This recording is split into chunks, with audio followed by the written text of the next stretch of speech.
Birthdays, the most common way people celebrate is just going out for fun and getting presents. I consider that the most basic, even the worst kind of birthday. Slightly better is when you start turning your birthday into a day to appreciate your parents. That's a step up. But if we look deeper, how many mothers do we truly have? The one who physically gave birth to you is the closest mother. But we often overlook the broader mothers, the mothers of our ancestors, our lineage, and this very nation. Where were you born? Do you show gratitude to that place? Living in Vietnam, do we ever truly appreciate this country? We need to thank the ancestors of this land, figures like Lac Long Quan and Ao Co, considered the mythical founders of Vietnam. The 18 Hung kings, Tran Hung Dao, Li Thuong Kiet, all those who shaped the flow of Vietnamese history. And you have to understand before you can be grateful, as we say. So, on your birthday, you could show appreciation to these figures by understanding and cherishing them. What does understanding mean? Well, maybe on that day you could put on a movie about historical heroes like Dinh Tien Huang, Ngo Quyen, or Tran Hung Dao for your kids to watch. Watch it with them, discuss it together, and ask, do you want to show gratitude to our ancestors? If they do, take them to the ancestor altar to light incense. Ask them, who in the movie touched your heart? Try to thank them from the bottom of your heart. If they admire Tran Hung Jiao, encourage them to thank him. Just lighting incense is symbolic. It's not about the ritual itself. It's about sparking a sense of respect for virtuous and great individuals, for national heroes. By respecting greatness, you plant seeds of greatness in their minds. By respecting heroes, you plant seeds of heroism. By respecting wise people, you naturally plant seeds of wisdom. It's a simple way to benefit both your children and the nation. Then there's another mother we often forget, and this mother is forgotten by the whole world, Mother Earth. Humanity itself is destroying the Earth. Do you think of Earth as a living being or a dead object? Imagine a bird landing on a giant 1,000-year-old tree. To the bird, that tree might seem still and lifeless, just something that's been there forever. A bird's perspective is limited. But we humans, with our longer lifespans, know the tree is alive and growing. We are like that bird in relation to the Earth, too small to truly grasp its living nature. We often see nature just as something to exploit for our own benefit. This reminds me of a saying our ancestors had that I really like. The forest is sacred, the water is treacherous. Why sacred forest? Why treacherous water? It's because nature has its own movements, its own spirit. It's not just inert matter. When we violate it, when we harm the forest, we experience its sacred power in a negative way. When we pollute the water, we experience its treachery. But if we protect and respect nature, there's no sacred forest, treacherous water. If we care for it, it will support us. Sadly, humanity has been destroying the earth for a long time, as we'll see in a bit. So, do we show gratitude to Mother Earth? In the Plum Village tradition of Zen Buddhism, founded by Thich Nhat Hanh, there's a wonderful practice called earth-touching repentance. Repentance here means sincerely apologizing from your heart, and earth-touching means physically connecting with Mother Earth. Have we ever connected with Mother Earth to apologize? It's a very meaningful practice. We've even done something similar with kids on a trip to Nam Cat Tien National Park. We didn't call it earth-touching repentance, but repentance before the forest. We called that trip Green Forest Adventure, and it had a great storyline. We ventured into Nam Cat Tien Forest for a whole day and night. We were told no games or loud activities were allowed to protect the wildlife. Even cooking fires were forbidden.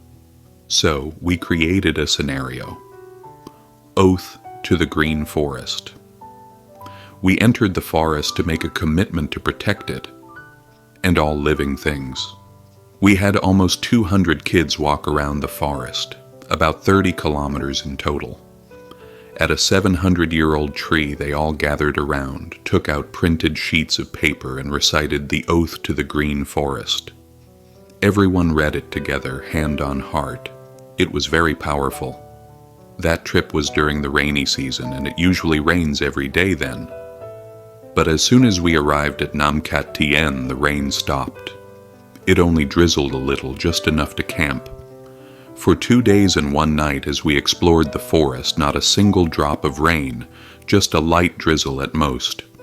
On the day we left, as we emerged from the forest, thousands of butterflies followed us.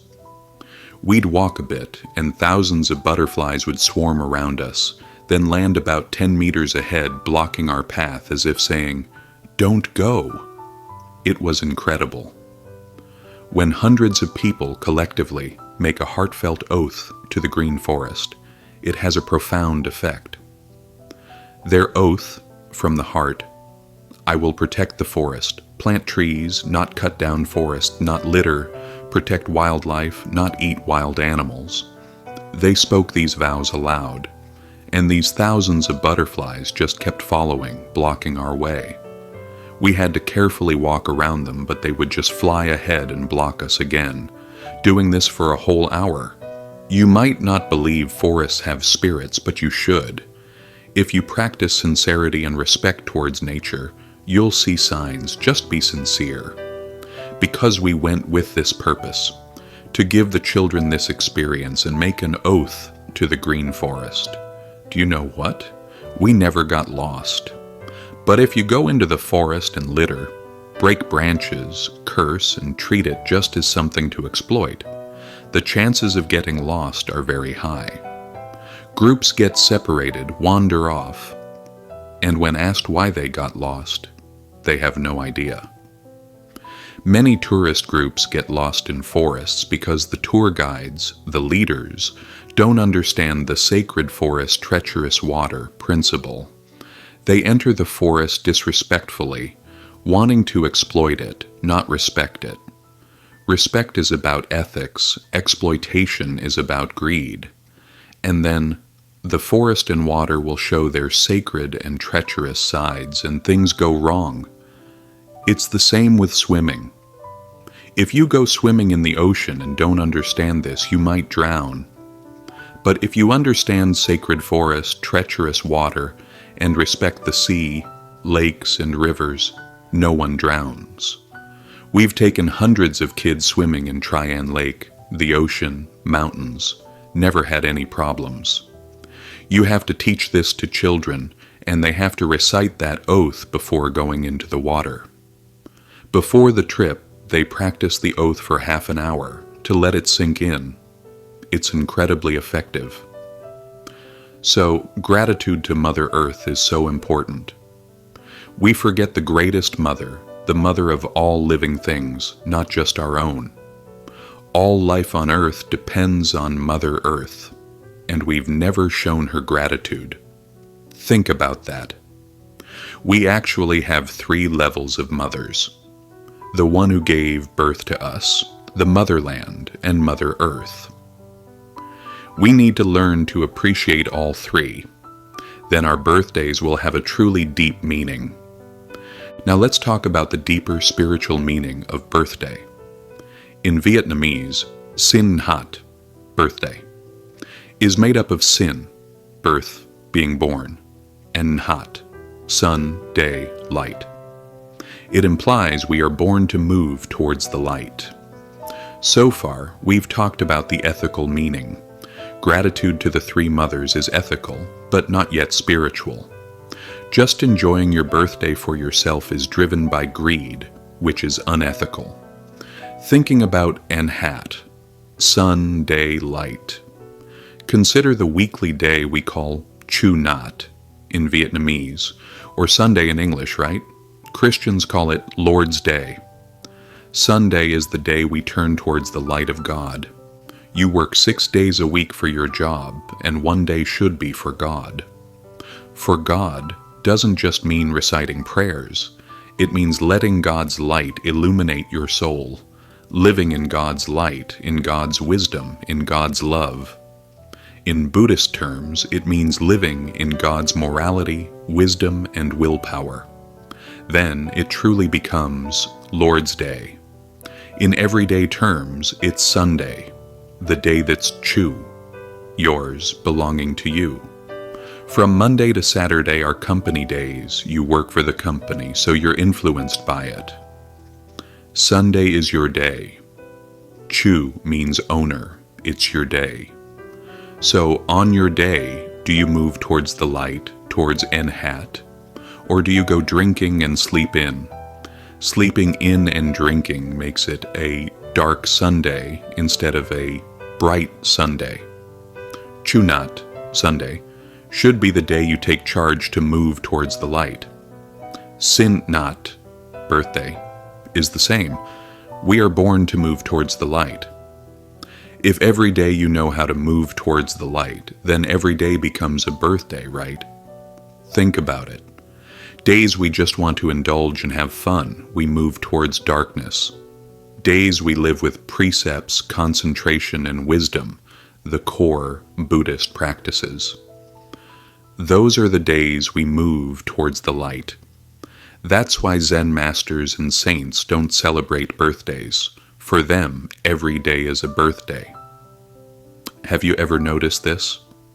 I challenge you to find a saint or great person who celebrated their birthday. You won't find any. Read about great thinkers like Plato or Socrates. See if they ever mention birthdays. Read Lao Tzu's Tao Te Ching. Does it describe birthday celebrations? In the 45 years of the Buddha's teachings, in the vast Buddhist scriptures, is there any mention of the Buddha talking about birthdays? Read the New Testament. Does Jesus talk about birthdays? Number. For all these enlightened figures, every day is a birthday. If every day is about moving towards the light, isn't every day joyful? Every day meaningful, every day full of joy. Isn't that a birthday already? So to have a birthday like that is a different kind of challenge, not easy at all. For my kids' birthdays, I keep it simpler. I often focus on cultivating detachment. Sometimes I emphasize willpower, sometimes wisdom. I focus less on ethics because I believe ethics largely comes from wisdom. If you teach wisdom well, ethics naturally follow. I use detachment. For example, my child was really looking forward to their birthday, which was on a Sunday, but I was teaching on Saturday and Sunday.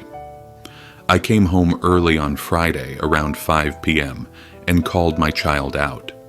I said, "Let's agree to celebrate your birthday right now. I won't celebrate it on Sunday. Choose which you prefer." They immediately agreed to celebrate now. Then they asked, "How will we celebrate, Dad?" Very simple. Call your closest friends, whoever you can reach quickly. Don't worry about how many. I'll give you 30 minutes to call anyone you can. Call them and I'll take you swimming. Swimming tickets are 30,000 Vietnam dong each. Very straightforward. So, they busily called and 5 friends came.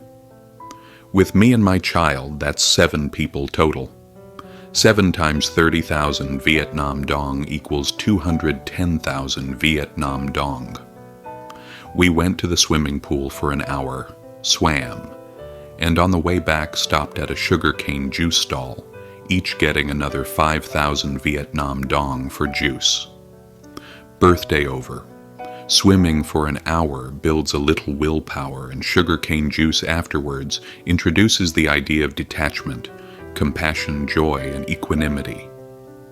The 4 immeasurable virtues in Buddhism, especially detachment.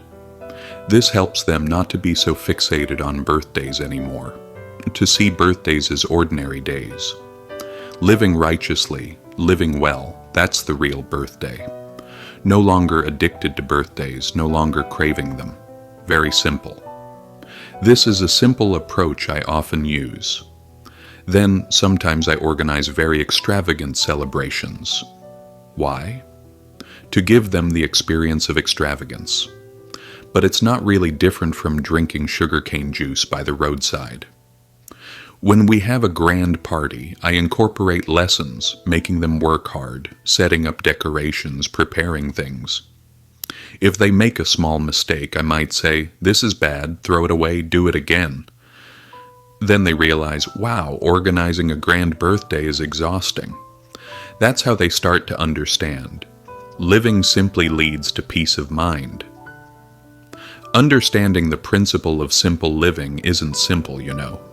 You have to expose them to extreme complexity so they see complexity isn't good, and then they naturally move toward simplicity,